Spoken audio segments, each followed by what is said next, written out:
यसरी चाहिँ सामानहरू जडीबुटी क्षेत्रबाट यसरी सामानहरू फटाफट सारिँदै यो सानो पुल तरेर हामी जाँदैछौँ। यो विशेष गरेर यसरी चाहिँ पुल तरेर जानुपर्छ। खोला एकदमै दुर्गन्धित छ। यो बगेको खोला हेर्न सकिन्छ, यति दुर्गन्धित छ। यो खोलामा चाहिँ यति धेरै दुर्गन्धित छ, यति धेरै चाहिँ एउटा यहाँ चाहिँ बनाउने छ। यदि तपाईँहरू आउनुहुन्छ भने क्यामेराम्यान हो नि। ल दर्शकबिन, हामी जसरी पनि आज यो जडीबुटीको सुकुनवासी बस्तीमा आइसकेको छौँ। यहाँ लगभग 9 देखि 11,000। तपाईँहरू पनि यहीँ बस्नुहुन्थ्यो? होइन, हामी कबाडी किन्नु लाग्यो। कबाडी लिने चिन्नु हो? आज त अनि कबाडीले करोडौँ कमाउने हो नि त। होइन, कहाँ तपाईँको शुभ नाम? वैद्यनाथ। वैद्यनाथबाट, सर्लाही जिल्लाको। सर्लाही जिल्लाबाट। आज भनेपछि तपाईँहरूको कमाइ राम्रो र भाग्य चम्किएको छ आज है। के भन्नु? के शुभ नाम तपाईँको? वैद्यनाथ राउत हो। ल वैद्यनाथ राउत। उहाँले पनि आज विशेष गरेर र यसरी सामानहरू सरकारले अनुरोध गरिसकेपछि सामानहरू यसरी सार्दै भटाभट र यहाँ लगभग दर्शकबिन यहाँ चाहिँ 9 देखि 1100 घरहरू धुरी थिए भनेपछि चाहिँ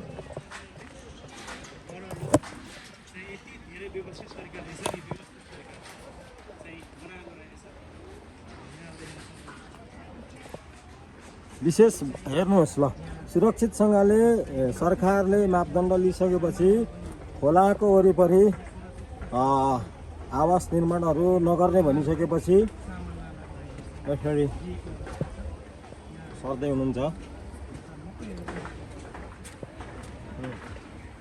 ल खोला छेउैमा छ, सामान सार्दै हुनुहुन्छ। आज त अनि कसरी लानुहुन्छ त हौ? कहिलेसम्म सारिसक्नुपर्ने?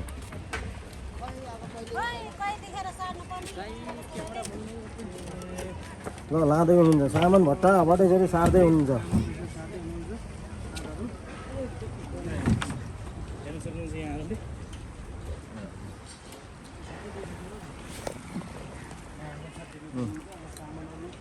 यसरी चाहिँ आफ्नो राखन धारणहरू चाहिँ उहाँहरूले विशेष लाँदै यहाँदेखि लगभग अघि पनि तथ्याङ्क अनुसार कति भयो तपाईँहरू बस्नुभएको यहाँ दिदी? 20 वर्ष। 20 वर्ष भयो। हजुरको शुभ नाम? दिनेश लिम्बू। हजुर? दिनेश लिम्बू। दिनेश लिम्बू। ए 20 वर्ष भयो। 20 वर्ष अगाडि त यहाँदेखि हटाएको थिएन नि है? तपाईँहरूको अरू ठाउँ होला नि त बस्ने ठाउँ? छैन, यही मात्रै हो? ए दिनेश लिम्बू 20 वर्षदेखि बसिराख्नु भएको थियो। अनि एक्कासी अब तपाईँहरू कहाँ बस्ने त? कता जाने त दिनेश सर? खै अब बस्ने ठाउँ छैन, अहिलेसम्म कहीँ पनि भेटेको छैन ठाउँ। अनि यस्तो पानी आइरहेको छ, बर्खा छ, बर्खा मास छ, कसरी अब समस्याको समाधान? तपाईँहरूलाई त अहिले त पीडा छ नि। अनि सरकारले बस्ने ठाउँ व्यवस्थापन गरिदिएको छ भनेको छ नि त, त्यसको लागि चाहिँ के कसरी बुझ्नुभएको छ तपाईँहरूले? खै भने त छ, खै अब गएको छैन। खै अब यता व्यस्त छ, कता सर्ने, कोठा खोज्दा हैरान। यो त होइन, सरकारी निकायले पनि होला नि त यस्तो समस्या भएकोलाई त भइसकेपछि त लगेर राख्ने कुनै ठाउँ त पक्कै पनि होला, निकाय त होला, तपाईँहरूसँग समन्वय त भएको होला। यसरी भत्काउनु तपाईँहरू, यसरी बस्ने हामी व्यवस्थापन गर्छौँ भनेर त सरकारले भनेको होला। भन्न त भनेको छ, तर खै हामीले त्यो गएको छैनौँ। हजुर, उहाँको छोरी हो? तपाईँको छोरी हो? कतिमा पढ्छ? ल क्लास 2 मा पढ्छ। ल पढ्ने विद्यार्थी भाइ बहिनीको पनि भविष्य अलमलमा नपारिकन नेपाल सरकारले जसरी यहाँ आएर बसेका छन् उहाँहरूको जीवनलाई चाहिँ सुनिश्चित र सुरक्षाको लागि चाहिँ सरकारले चाहिँ व्यवस्थापन गर्नुपर्छ। किन भन्दाखेरि यसरी चाहिँ नदीनालाको छेउमा भवनहरू बनाउनु मिल्दैन भनेर सरकारले भनिसकेपछि ल यसरी हेर्नु त भत्काउँदैछ फटाफट। यो चाहिँ हेर्नुहोस् मनोहरा लगभग तपाईँको 900 देखि 1300 धुरीमा घरहरू थिए र विशेष गरेर यहाँ भङ्गुर पालनदेखि लिएर बस्नको लागि पनि यसरी व्यवस्थित बनाएका थिए। अब ल हेर्नुहोस् यसरी चाहिँ ल देख्न सक्नुहुन्छ दर्शकबिन। ल यसरी चाहिँ ल हेर्नुहोस् त यहाँ सरकारले चाहिँ आज तत्काल आइतबारको दिन मनोरामा यहाँ सबै भवनहरू सुकुम्बासी भवनहरू यसरी व्यवस्थापन गर्दैछन् भनेदेखि किन भन्दाखेरि नेपाल सरकारले जसरी सुकुम्बासीलाई व्यवस्थापन गर्ने भूमिपुत्र र सुकुम्बासी दुई किसिमका व्यक्तिहरूलाई चाहिँ दुवै किसिमका व्यक्तिहरूलाई चाहिँ यहाँ संरचना हटाउनको लागि नेपाल सरकारले निवेदन गरिसकेपछि यसरी सबैतिरका चाहिँ आवासहरूलाई व्यवस्थापन गर्दै देख्न सकिन्छ। क्षेत्रफल पनि धेरै ठुलो मात्रामा क्षेत्रफल ओगटेको रहेछ भन्ने कुरा बुझ्यो। किन भन्दाखेरि तपाईँको 9 देखि 1300 क्षेत्रफल भनेको सानो क्षेत्रफल पक्कै पनि होइन। त्यसो भएको कारणले यहाँ देख्न सकिन्छ। भत्काउँदै हुनुहुन्छ तपाईँहरूले देख्न सक्नुहुन्छ। यहाँ पुरै चाहिँ आवाजहरू डाडाङ डुडुङ यहाँदेखि पुरै तपाईँको माथिसम्म नै रहेछ। यो चाहिँ मनोरा खोला भयो बगिरहेको छ। यो समयमा कुनै समयमा यहाँ एउटा प्लेन पनि क्रास भएको थियो, तपाईँहरूलाई थाहा नै होला। अब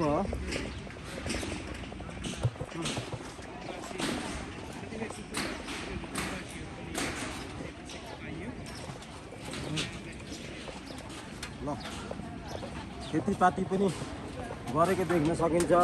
नेपालीहरू त्यसै पनि कृषक हो। वरिपरि राम्रो सब्जीहरू उमारेको देख्न सकिन्छ।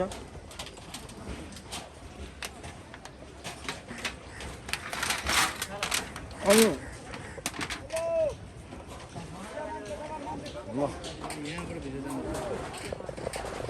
के छ आज धमाधम हो आज त। अनि कबड्डीले त के हो, अनि आज त कबड्डी आज करोडपति बन्ने बेली हो। शुभ नाम भन्नुहोस् न, शुभ नाम भन्नुहोस्, तपाईँको नाम भन्नुहोस्। श्रीराम शाह। ल श्रीराम शाह आज मालामालै हुने श्रीराम शाह। ल आज जिन्दगीमा यति धेरै कबड्डी पाएको थिएन होला। आज के हो सर, भत्काइसक्नु पर्ने हो यो? कहिलेसम्मको अल्टिमेटम हो? अनि तपाईँको यहाँ कति घरधुरी थिए जम्मा? घरधुरी कति थिए? तपाईँहरू पनि यहीँको हो? यहीँ बस्नुहुन्थ्यो? ए आफन्त बस्नुहुन्थ्यो। अब यहाँ यसरी भत्काइसकेर त पक्कै पनि सरकारले व्यवस्थापन गर्छन् होला। किनभने अब विद्यार्थी पनि स्कुल पनि चालु हुन लागे, यहाँ बस्ने भाइ बहिनीहरू पक्कै पनि पढ्थे होला। यस्तो अवस्था भइसकेपछि अब कसरी विद्यालय जान्छन्? अब सरकारलाई यो पनि एउटा अनुरोध हो। नमस्कार दिदी। पिँढा भयो नि दिदी, यस्तो बेला पानी पऱ्यो भने त तपाईँहरू यहीँको हो? पानी पऱ्यो भने त समस्या हुने भयो नि। पानी परेन आज, ठिक छ, पानी नपर्दा त पानी पऱ्यो भने त समस्या हुने भयो। बरु अब के गर्नु त, अब पानी आउँछ जस्तो त भिज्न परिहाल्छ नि त। तपाईँ यहीँ बस्नुहुन्थ्यो? अब कस्तो लाग्छ त, अब हामीहरूको बाहिरको मान्छे यतैको मान्छे हो। ए हजुरको शुभ नाम चाहिँ? हाम्रो नाम त मोहनी देवी चौधरी हो। ए त्यही त, अब यही हो क्या तपाईँको निवास? यही हो। यही हो। कता अब यहाँबाट कता सर्ने, कोठाहरू खोज्नुभयो कि सरकारले व्यवस्थापन गर्ने भयो? अब सरकारले त अब कहाँ गर्छ, अब हामीहरूको अब समस्याले अब अर्को ठाउँ जानु पर्यो नि। भेट्नुभयो त अनि यति अब 1300 धुरी थिएछ घरे, अनि भेट्नुभयो त अनि तपाईँले? बालकोटमा उतातिर लिएको। बालकोट भन्दा के भन्छ उता? बालकोटदेखि माथि सिरुटारमा?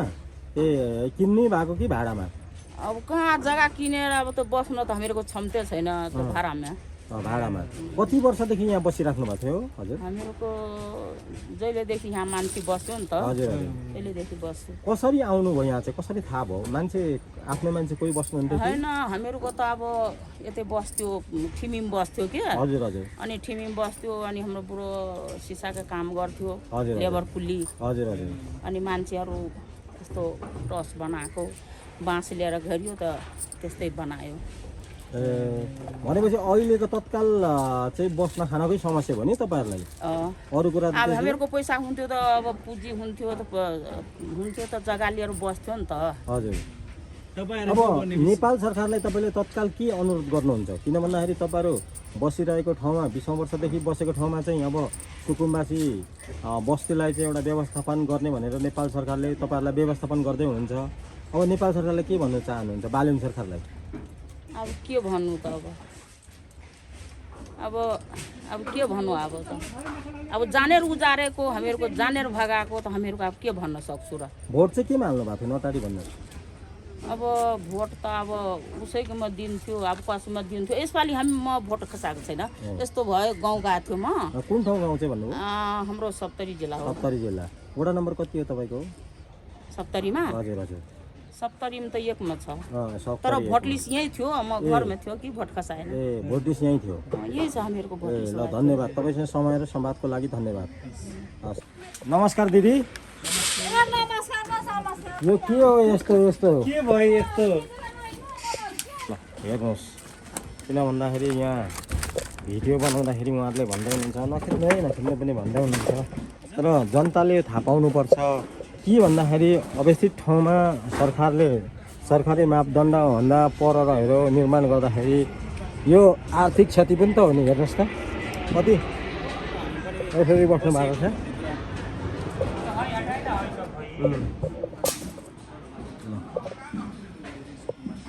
ल यसरी यति राम्रो कति खर्च गरेर बनाउनु भयो बनाउनु राम्रो बनाउनु भएको रहेछ हेर्नुहोस् त ओहो व्यवस्थित ढङ्गले बनाउनु भएको रहेछ ल कति खर्च गरेर बनाउनु भएको हो हो मेरो बहिनीको घर हो बहिनीको घर अब यो अलिअलि यसो बस्ने बाटो गरेर बसेको छ हजुर हजुर अब अन्त जग्गाहरू केही पनि छैन हजुर अब हामी त घर पनि भर्काउनु सकेन सर यस्तै छ हजुरले यसो हेरिदिनु होला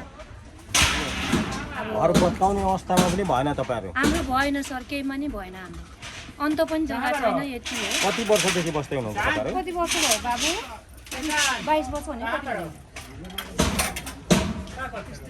कति वर्ष भन्नुभयो 22 वर्षदेखि बस्दै हुनुहुन्छ बहिनी कति 22 वर्ष भनेन केही पनि छैन यही हो बहिनी बहिनी चाहिँ म उहाँ चाहिँ तनहुमा हुन्छु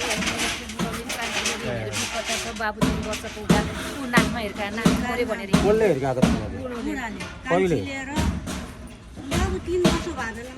तपाईँलाई हिर्काएको धेरै पहिला हिर्काएको रहेछ धेरै चोट लागेको छ त साहुहरूले अनि पैसा दिएर उनीहरूले झ्याल ढोका सबै कहिले सिमन्टी कहिले बाल्ला ल्याएर बनाइदिन्छ खोलाबारीले सबै दिन्छ पहिला तिनी अनि आमा अनि सरकारले त तपाईँहरूलाई व्यवस्थित गर्ने भनेर चाहिँ एउटा चाहिँ सूचना समन्वय गर्ने होला नि त खोइ थाहै छैन ल तत्काल नेपाल सरकार तपाईँहरूले यहाँदेखि उहाँहरूलाई घर उठाएर व्यवस्थापन गर्छु भन्दै गर्दाखेरि उहाँहरूलाई समन्वय गराइदिनु पर्यो किन भन्दाखेरि उहाँहरूले पनि बाँच्ने बाटो छ किनभने तपाईँहरूले त बोल्नुभयो कतिलाई अहिले सोसियल मिडिया प्रत्यक्ष थाहा पनि नभएको कारणले गर्दा तपाईँले तत्काल यहाँ टोली खटाएर जो साँच्चीकै पीडित छन् उहाँहरूको चाहिँ राहत उद्धार आहत सम्पूर्ण उस कुरामा चाहिँ तपाईँहरूले विचार गरेर तत्काल सहयोग गरिदिनु पर्यो र उहाँ तपाईँहरूलाई किनभने नेपाल सरकारले त थाहा छ छानबिन गर्ने को साँच्चीकै हो को चाहिँ झुटा हो को चाहिँ सकली हो को चाहिँ नकली हो त्यसो भएको कारणले उहाँले आमाको आँसु देख्दाखेरि पक्कै पनि हाम्रो पनि आँखा रसाउँछ किन भन्दा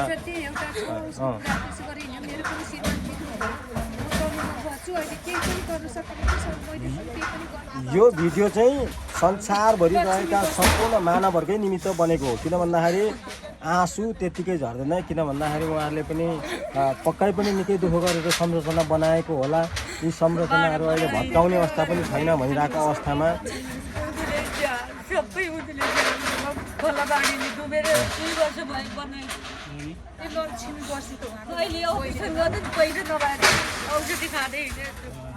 ल यो रोदनहरूलाई चाहिँ नेपाल सरकारले र नेपाली जनताहरूले बुझिदिनको लागि मैले पनि आफ्नो ठाउँबाट निवेदन गरेँ सत्य तथ्य छुट्याउने सरकारी काम हो हामीले सूचना भनेको सरकार र जनतामाझ ल्याउने काम हाम्रो हो सत्य तथ्य चाहिँ सरकारले निहालिदिनको लागि मैले तत्काल निवेदन गरेँ लामा नरुनुहोस् है तपाईँ है अब सबैको भएको छ सबैको भाषा एउटैको भाषा उसको चाहिँ केही पनि छैन काहीँ पनि उसलाई झुक्क्याएर ल्याएर घरमा नि देखिरहेछ हजुर अनि एउटा यो बाबु हो अब केही गर्नु पनि छैन बिहान बेलुका आँखाको भाँडामा गरेर बसेको छ किनभने अहिले सरकारले पनि अब त्यो जो सक्कल कबारीमा लियो 40,000 दियो भन्दै कबारीहरूले पनि त्यस्तो गर्नु भएन नि कबारीहरूको यो विषयमा चाहिँ कुरा गर्नुपर्छ केही छैन कबारीहरू कि त लिँदै नलिने कोठा पनि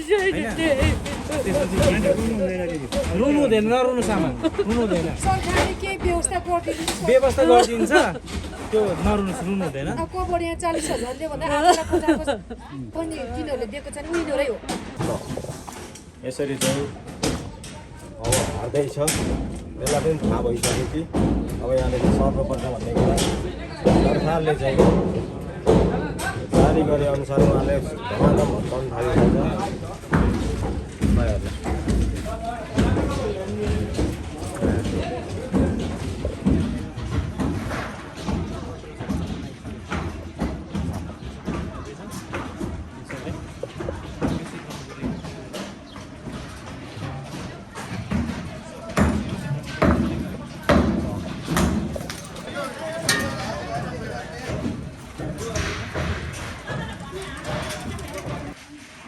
यसरी घरहरू नेपाल सरकारले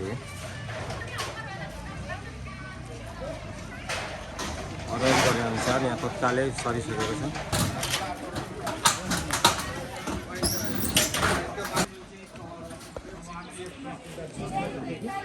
यहाँ चाहिँ यहाँहरू देख्न सक्नुहुन्छ।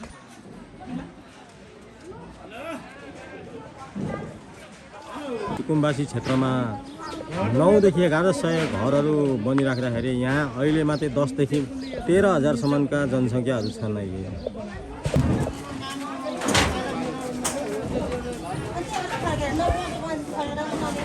यो भिडियो सिकेर चाहिँ तपाईँले हुन्छ कि कति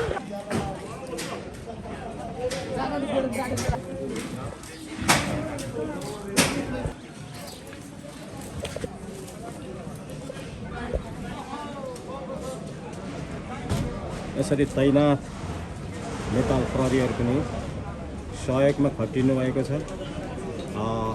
नगर पुलिस र नेपाल प्रहरीको उपस्थितिमा